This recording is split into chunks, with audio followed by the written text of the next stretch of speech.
토마스 선교사와 또 웨일즈의 어떤 영적인 배경이 있어서 그렇게 선교를 각오하고 전 세계로 선교사로 나갔는지 한번 그 관계를 한번 말씀을 드리겠습니다. 예, 웨일즈는 여러분들 영국이 아닙니다. 예, 영국이 아니라 말 그대로 웨일즈입니다. 그 인구가 한 300만 정도밖에 안 되고요. 땅덩어리는 우리 강원도보다 약간 크고, 또 웨일즈 가면은 영어와 웨일즈를 쓰기 때문에 우리가 이해할 수 없는 그런 말을 사용하고 있습니다. 넘겨주시고.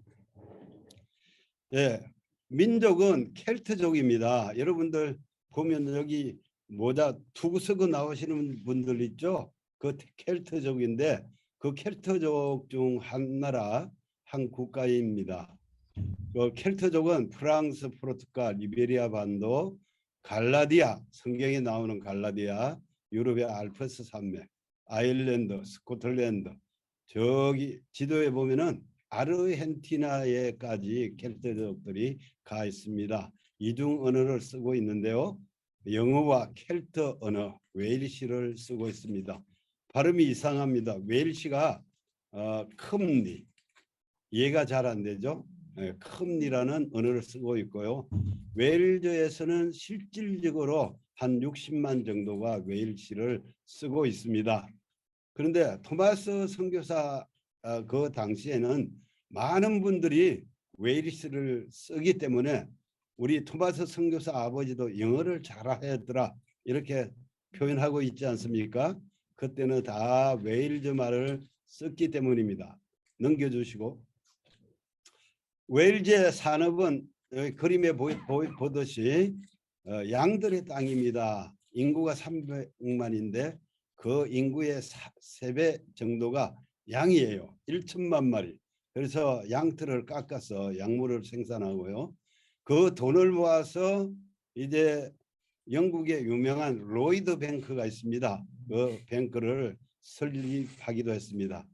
특별히 석탄 채광 산업이 굉장히 발달되었는데 이제 탄광이 사장되어서 이제 그 탄광은 이렇게 또 생산되지 않고 있습니다. 철강 산업도 마찬가지입니다. 우리가 그 콜라 마실 때 캔 마시죠? 그 캔이 웨일즈에서 시작이 되었습니다. 웨일즈 사람들은 노래와 시와 춤을 굉장히 좋아합니다. 그래서 하나님을 경외하고 찬양하는 그러한 축복된 민족입니다. 또 예, 웨일즈는 특별히 축복의 땅으로 때때로 그렇게 부흥 운동이 일어났던 것입니다. 특별히 17, 18세기는 웨일즈의 영적 토대가 칼빈주의 감리교 들어보셨습니까? 지금은 감리교가 아르메니안 감리교인데 첫 출발은 칼빈주의 감리교였습니다. 그래서 그 교도들을 중심으로 해서 1740년부터 이렇게 영적 대각성 운동이 일어났는데 그 중심이 여러분들이 아실지 모르지만 조지 휘필드와 하월 해리스, 다니엘 노랜더, 특별히 또 한 분을 더 소개하자면 윌리엄스가 그 주역이 됩니다. 특별히 윌리엄스는 그 토마스 선교사 아버지 토마스의 목사의 그 스승이 되겠습니다. 이분은 찬양 작곡을 많이 했습니다. 웰시어로 한 800가지 그 찬양을 작곡했고, 또 이분의 찬양을 우리 통합 찬송 보면은 376장, 377장 보면은 윌리엄스가 작곡한 찬양을 보게 될 수 있습니다. 이분의 영향을 많이 받았습니다. 토마스 아버지, 토마스 목사님이. 넘겨주시고요.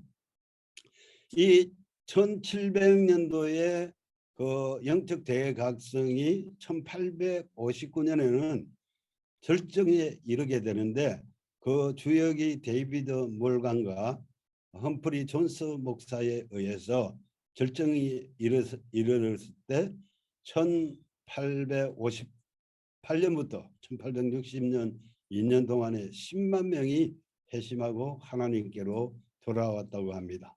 이때 웨일즈에 수많은 교회들이 세워지게 되었고 뿐만 아니라 사회에도 영향을 미쳐서 범죄가 사라지고 술집이 사라지고 도박이 사라지고 가정이 순화되어서 그렇게 부부싸움도 없고 아주 평안한 그런 가정으로 바뀌었다고 합니다. 그렇지만 그 대각성이 운동이 끝나자마자 또 형적으로 비참한 그러한 상황으로 바뀌었는데요. 찰스 다윈의 진화론, 그 다음에 성경의 고등 비평, 그러니까 본문이 영적 영감설, 영어로 영감설로 성경이 기록되었다고 하지만 그것을 부인하고 여러 가지 성경들을 비평한 데 있어서 고등적인 비평이 일어났습니다. 진화론이 대두되어서 신학교와 신학생들에게 깊숙이 침투해서 성경에 대한 권위는 상실했고 강단에서 흘러나오는 설교는 힘을 잃게 되었습니다. 성도들은 영적 생명력을 잃게 되었고 그래서 성도들이 경마장이나 도박장이나 술집으로 빠져나가는 그러한 현상이 일어났습니다. 이렇게 1904년 이전에는 영적으로 상당히 비참한 그러한 상태에 있었지만 역전이 일어납니다. 또다시 부흥의 징조가 보이기 시작했습니다. 캐직 사경에 굉장히 유명하죠.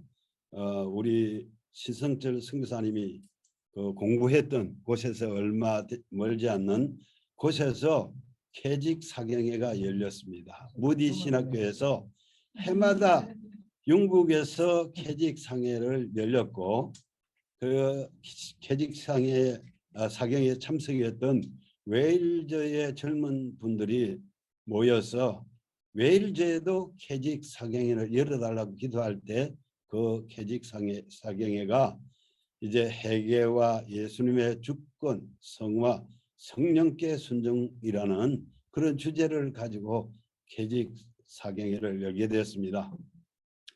또 플로라 에반스라는 소녀의 간증을 통해서 웨일즈의 영적 부흥을 위해서 매일의 캐직 사경을 하였고 드디어 1904년에는 광부이자 대장공 일을 하던 26세 에반 노브체가 어릴 적부터 성경 찬송을 암송하고 1891년부터 11년 동안 웨일즈 부흥을 위해서 기도한 결과로 이제 1904년에 강력한 부흥이 일어나고 말았습니다.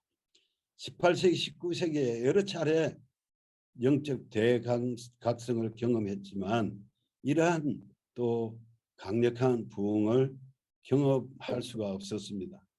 20세기에 접어들면서 1904년에 한 시골의 작은 교회인 칼빈주의 감리교회 모리아 교회와 광부인 에반 노버처로부터 또다시 강력한 부흥을 맞이하게 되었던 것입니다. 에반 노버처는 강부의 아들로 태어났습니다. 자신도 강부가 되어서 또 대장공의 일을 했습니다.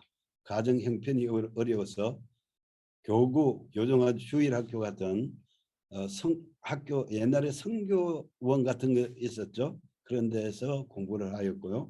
성경 찬송을 암송했고 1904년에 부흥이 일어나기 전까지 11년 동안 기도했다는 사실입니다. 그럴 때 1904년부터 1906년까지 2년간 짧은 부흥 사역을 담당하고 은퇴를 하고 1907년부터는 이 세상을 떠날 때까지 중보 기도에만 전념했다고 합니다. 부흥의 결과는 모리아 교회로부터 전국으로 영국 전국으로 부흥의 불길이 퍼져나갔고 집회 이후에 30일 만에 3만 7천 명이 회개하고 주께로 돌아왔고요. 5개월 만에 웨일즈 전역에서 10만 명이 주께로 돌아왔습니다. 웨일즈 부흥운동은 그 지방의 사회 정화 운동을 가져오고 술집과 도박, 당구장 등이 텅텅 비고 가정의 불화들이 또 사라졌다고 합니다. 형무소 죄수들에게 전도운동이 일어났고요. 그때 당시 범죄로 한 6만 명이 그 감옥소에 있었는데 5천 명으로 굉장히 줄어드는 그런 역사가 있었다고 합니다. 서점에는 성경책이 불티나게 팔렸고요. 탄광은 또 강부들이 일하기 전에 이제 막걸리 마시는 것이 아니라 기도하고 예배드리고 일을 시작하고 또 일을 시작할 때 말들도 은혜 받고 막 같이 뛰었다고 합니다. 그래서 그 강부들이 석탄을 캐면 말들이 끌고 나오는데 예전에는 맨날 일 잘못한다고 때리고 욕하고 그랬는데 이제 말들이 순화가 돼가지고 강부들이 하는 말을 말들이 이해를 못하고 아침에 예배 드릴 때 미쳐서 막 은혜 받고 뛰고 날뛰었다고 그렇게 이 신문에 기록하고 있습니다. 자, 넘겨주시고 그 웨일즈 부흥운동은 전 세계적으로 확장되었습니다. 호주에, 인도에, 아프리카에 웨일즈 나가 있는 웨일즈 선교사들에 의해서 그들의 선교지에서 부흥이 일어나도록 기도했을 때 미국과 호주와 중국에까지 이르는 그런 대부흥이 각처에서 일어나고 특별히 1907년에 평양에도 대부흥이 일어났습니다. 아까 우리 또 장로님께서 잘 이렇게 설명을 하셨는데 존 스톤이라는 미국 목사가 웨일즈 부흥 현장을 방문했습니다. 그래서 방문하고 서울에 가서 선교사들을 다 모아서 우리도 우리 조선을 위해서 조선 부흥을 위해서 기도하자. 기도했을 때 평양의 장대현 교회에서 대부흥이 일어나게 되었겠습니다. 부흥이 일어났던 곳이 아까도 이야기했지만 장대현 교회의 전신인 널다리 교회에서 일어났고요. 널다리 교회가 일어난 것이 아니라 장대현 교회에서 일어났고 널다리 교회의 그 역사를 보면은 아까도 잘 이해했기 때문에 그냥 넘어가겠습니다. 왜 안 넘어가지?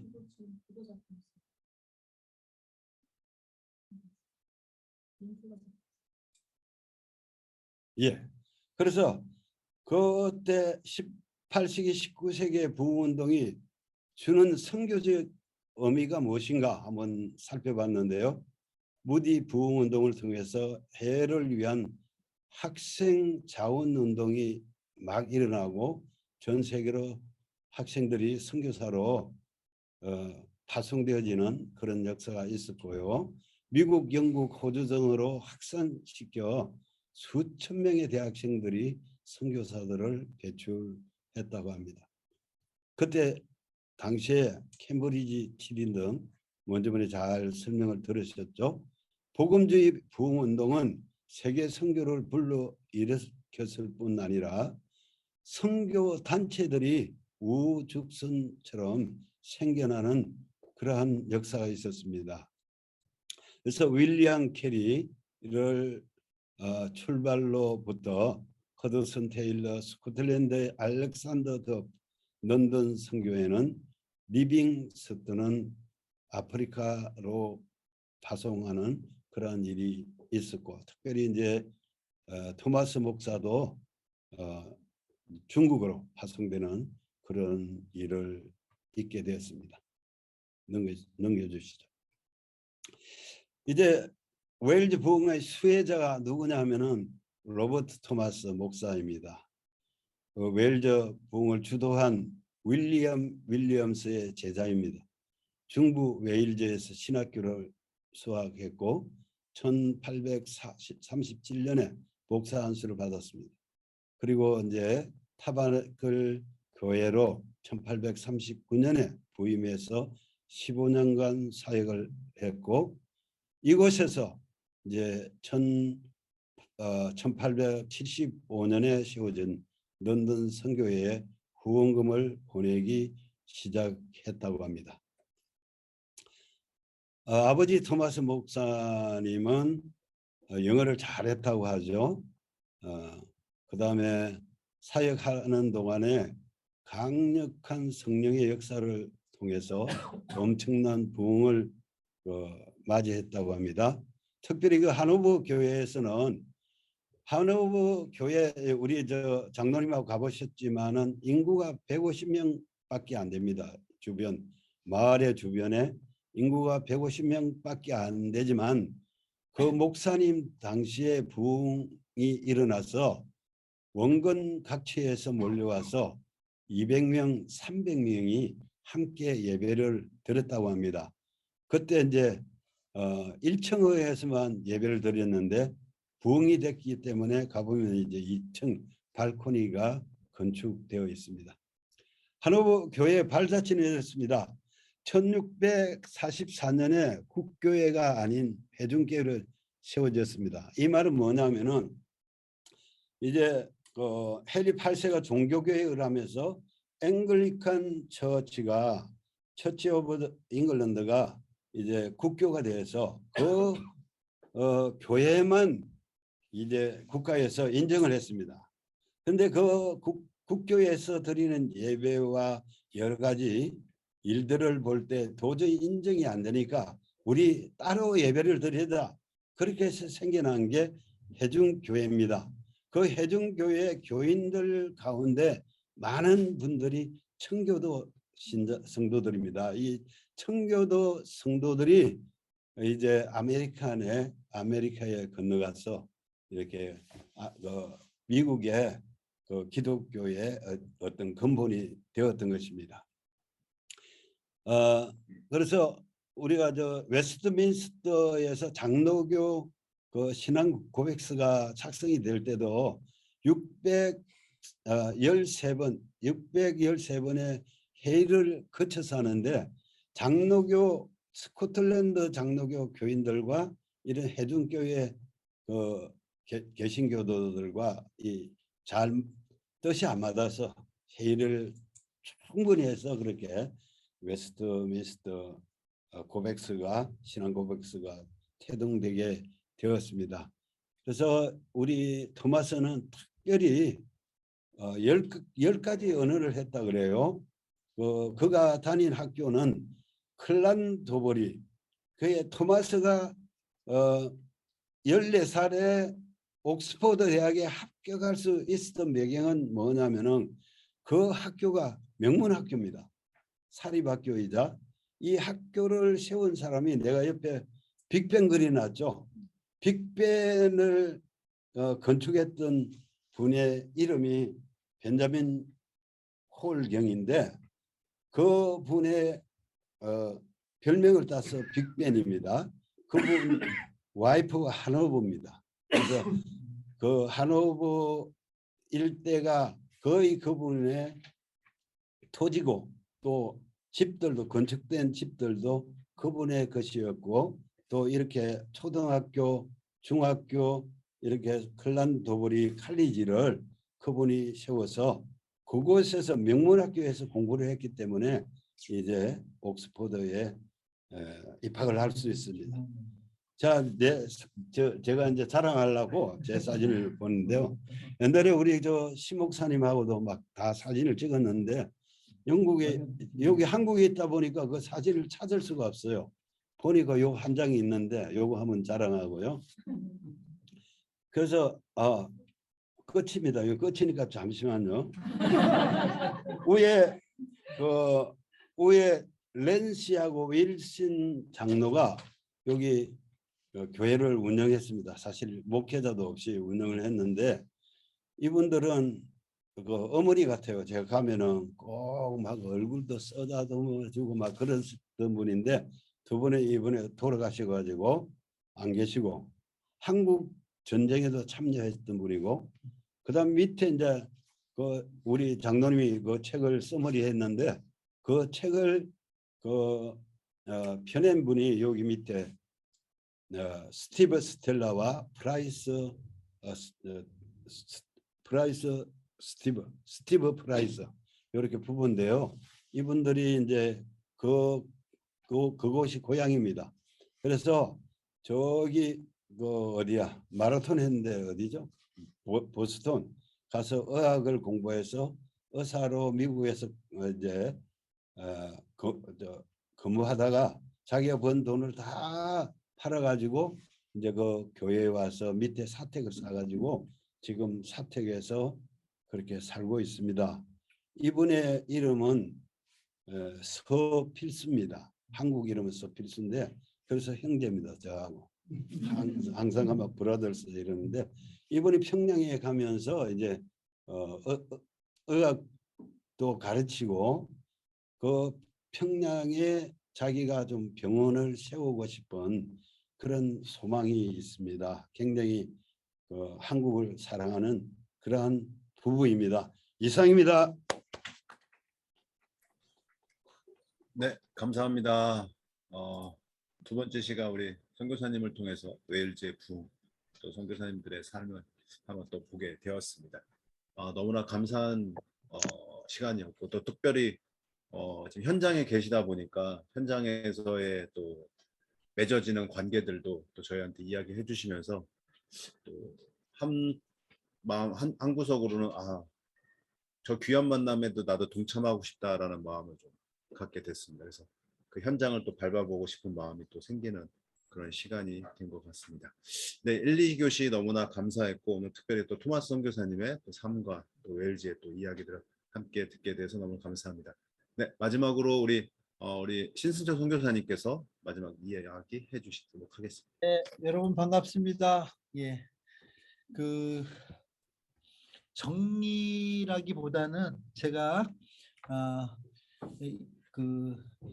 오늘 우리가 다뤘던 토마스 선교사님 이야기보다는 사실 다음 주에 한 귀칠라프 선교사님 이야기가 먼저 돼야 되고 그 다음에 이 얘기가 이렇게 이어지면 여러분들이 조금 더 이해가 쉬웠을 텐데 오늘 토마스 선교사님의 이야기로 이제 우리가 이번 위대한 타임라인으로는 이게 마지막 시간이에요, 사실은. 그리고 이제 그 사이에 빠졌던 귀칠라프 선교사님이 올라갑니다. 이 토마스 선교사님은 귀칠라프 선교사님의 영향을 받았고 또 그 사이에 로스 선교사님이 계셨고 이래서 우리나라와 관계된 세 분의 선교사님 이야기를 합니다. 그런데 오늘 첫 번째 우리 이영우 장로님께서는 토마스 선교사님의 전반적인 생애와 그 열매에 대해서 말씀해 주셨다면 우리 서진국 목사님이 얘기해 주신 부분들이 여러분들이 청교도 부흥운동 이거는 또 뭐지 이럴 수 있어요. 그러면 그 얘기는 그 위로 조금 더 올라간다면 우리가 지난번 얘기하면서 경건주의에 대한 얘기를 했어요. 그렇죠? 경건주의 얘기하면서 경건주의의 시초였던 우리가 잘 알고 있는 스패너 얘기했죠. 그리고 이 경건주의가 우리 기독교에선 경건주의지만 일반 사회 철학 속에서는 계몽주의였어요. 이 계몽주의, 경건주의 이것은 유럽 본토에서 일어난 운동이라면 같은 시기에 우리가 흔히 얘기하는 퓨리탄이라고 얘기하는 청교도 운동이 영국 땅에서 있습니다. 그리고 그 영국 땅의 청교도 운동의 가장 핵심적인 인물 중에 하나가 오늘 우리 서 목사님을 통해서 얘기됐던 위필드고요. 이 위필드는요. 어느 정도인가 하면 이 안에서 실내에서 설교하고 다니신 분이 아니라 들판에서 외치고 막 굉장히 그 목소리가 컸다고 그러는데 그러면은 사람들이 그 쫓아다니면서 여러분 아까 보세요. 2개월 만에 아까 2년 만에 10만이 늘어나는 이런 엄청난 부흥의 역사가 사실은 청교도 운동, 그 퓨리탄 운동 이런 것들의 그 어떤 산물이고요. 그 산물이 웨일즈 부흥운동과 연결되고 또 거기에 국교의 반대를 받았던 사람들은 네덜란드 쪽으로 넘어왔다 미국으로 넘어가는가 하면 뭐 이러면서 미국 쪽에 다시 선교사를 보내고 하는 영적 대부흥운동이 결국은 우리가 오늘 공부했던 토마스 선교사님의 이야기도 될 수 있지만 그 당시 그 영미권의 그 기독교 부흥운동에 큰 획을 그었다 이렇게 얘기할 수 있습니다. 그렇다고 생각한다면 우리가 지난 시간에도 한번 봤지만 무디를 통해서 시작됐던 스튜던트 발렌티어 무브먼트가 전 세계로 선교사들을 떠미는가 하면 그렇죠. 미국에서잖아요. 그런가 하면 이쪽 영국 쪽에서는 이 웰즈 부흥 운동이 사실은 또 많은 선교사들을 선교지로 내모는 그러니까 여러분 이 공식 이 메커니즘을 보면 선교사가 우리가 가자 그래서 되는 게 아니라 그런 어떤 선교사의 결단과 결심이 선교지로 가는 것이 아니라 마치 그 부흥 운동에 격발돼서 선교사는 떠밀려 가듯이 총에 방아쇠를 딱 쏘면 총알이 나가듯이 나간다는 거예요. 여러분 이 이야기는 오늘 우리 이영우 장로님도 그다음에 서진국 목사님도 언급해 주셨듯이 우리나라에 왔던 1907년 평양 대부흥운동으로 또 연결하셨잖아요. 근데 놀라운 게 평양 대부흥운동이 거기서 끝나지 않아요. 거기서 끝나지 않고 평양 대부흥운동을 통해서 당시 1907년에 우리나라 평양신학교에서 7명의 목사를 여러분 안수합니다. 그런데 안수하고 나서 그 첫 번째 7명의 목사 중에서 한 명을 이기풍 목사님이란 분을 다시 지금 저 이렇게 얼굴에다 이렇게 손대고 있는 지금 이 김영남 권사님이 계신 저 제주도로 보내죠. 이게 놀라운 사실이에요. 우리나라도. 왜냐하면 7명의 목사 중에 하나를 글로 보낸가 하면 그 다음에는 3명을요. 토마스 선교사님이 사역했던 산동성으로 떠나오셨던 산동성으로 다시 3명의 선교사님을 또 보냅니다. 보내는 이유가 뭐냐 하면 이런 이유예요. 중국은 우리에게 유교라는 아주 좋은 학문을 보내줘서 우리가 동방예의지국이 됐기 때문에 우리가 첫 번째 선교사를 보낼 때 중국에다 보내자 하고 또 그 중국으로 보내요. 그런가 하면 여러분 우리가 잘 알고 있는 뭐 방질 목사님부터 시작해갖고 많은 선교사님들을 우리 민족은요 신학교 세워서 목사 안수하는 그 해부터 보냅니다. 근데 이렇게 보낼 수 있던 그 밑바탕은 뭐냐면 평양 대부흥 운동이었다는 거예요. 그러니까 사실은 선교사를 보내는 것은 그 나라의 국력이나 재력이 돼서 되는 것 같지만요, 군사력이 돼서 되는 것 같지만요, 우리가 선교 운동의 큰 메커니즘을 볼 때 부흥 운동이 있고 그 부흥 운동에 따라 어찌할 것 주여 나를 보내주시옵소서 하는 그 결단 속에 하나님은 그 젊은이들을 세계 많은 나라로 보냈다는 거예요. 그러니까 저는 이런 선교의 역사들을 공부할 때마다 어떤 생각이 드냐면 또 제가 지난 30년 동안 많은 선교사들을 훈련하면서 늘 했던 얘기가 바른 신앙이 바른 선교를 만들어 간다는 그런 얘기를 많이 합니다. 그래서 저는 바라기는 여러분들이 선교사가 되려고 하는 그 일 이전에 바른 신앙을 가지기를 바랍니다. 그럴 때 선교의 주체이신 성령께서 우리로 하여금 갈 바를 알려주시고 또 그곳에서 또 큰 역사들을 이루어 가시는 것이 지난 위대한 19세기의 역사였다는 걸 여러분 기억하시고 오늘 우리가 토마스 선교사님에 대해서 보지만 토마스 선교사님의 어떤 결단이 이루어놓은 첫 번째 순교라기보다는 그 이전에 있었던 웨일즈 부흥운동 또 그 웨일즈 부흥운동의 역사를 통해서 평양 대부흥운동이 또 수많은 우리 한국 선교사들이 이제 외국에 나가는 그 단초를 마련했다. 여러분 기억하시면서 우리 가운데 선교하겠다는 어떤 욕망보다는 우리 가운데 먼저 부흥이 일어나기를 기도하는 오늘 이 저녁 되기를 바라겠습니다. 이상입니다. 네.